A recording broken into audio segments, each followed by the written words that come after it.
শুভ জন্মাষ্টমী 2025 উপলক্ষে বাংলাদেশ হিন্দু বৌদ্ধ খ্রিস্টান ঐক্য ফ্রন্টের শুভেচ্ছা বিনিময় অনুষ্ঠানে কথা বলেন বিএনপির কেন্দ্রীয় নেতারা।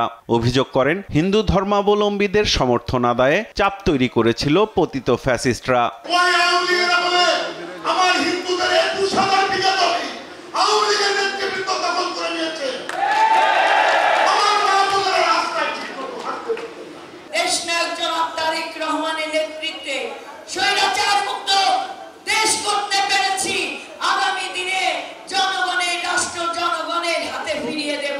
গণতন্ত্র, সুশাসন, ন্যায়, সাম্য ও মানবিক মর্যাদার দেশ গড়তে সবাইকে ঐক্যবদ্ধ থাকার আহ্বান জানান বিএনপির স্থায়ী কমিটির সদস্যরা।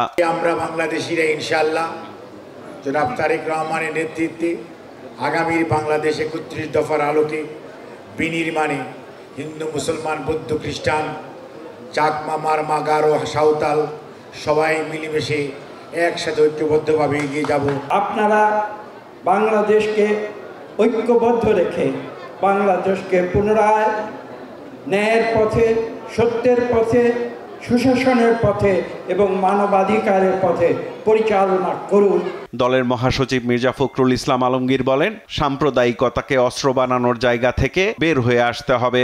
সত্যিকার অর্থেই বাংলাদেশে আমরা একটা আইনের শাসন প্রতিষ্ঠা করতে পারি, যদি আমরা গণতন্ত্র প্রতিষ্ঠা করতে পারি, যদি আমরা মানুষের অধিকারগুলোকে পছন্দ করতে পারি, ন্যায়, বিচার, সাম্য এবং সকলের প্রতি সুবিচার যদি আমরা প্রতিষ্ঠা করতে পারি, এটাই হচ্ছে আমাদের সবচেয়ে বড় কাজ হবে ভবিষ্যতে।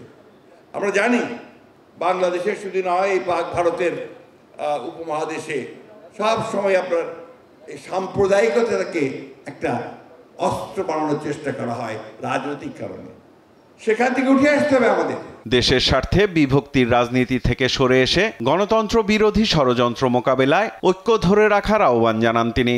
আজকে একটা প্রচ্ছন্ন একটা প্রচেষ্টা আছে ৭১কে ভুলিয়ে দেওয়া। এটার বিরুদ্ধে কিন্তু আমাদেরকে সমস্ত বাংলাদেশের নাগরিককে তাদেরকে ঐক্যবদ্ধ হতে হবে। বিভাজনের রাজনীতি কেউ করবেন না। অতীতে যা হয়েছে হয়েছে। এখন বাংলাদেশের অস্তিত্বের জন্য, বাংলাদেশকে টিকিয়ে রাখার জন্য, বাংলাদেশের সামনে নেওয়ার জন্য, বাংলাদেশ আরো উন্নত করবার জন্য আমাদেরকে সবাইকে ঐক্যবদ্ধ হয়ে কাজ করতে হবে। দেশের অর্থনৈতিক অবস্থাকে পতিত ফ্যাসিস্টরা ভঙ্গুর অবস্থায় রেখে গেছে বলেও মন্তব্য করেন বিএনপি মহাসচিব।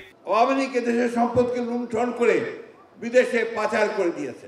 সাইফুল রিপন, দেশ টিভি, ঢাকা।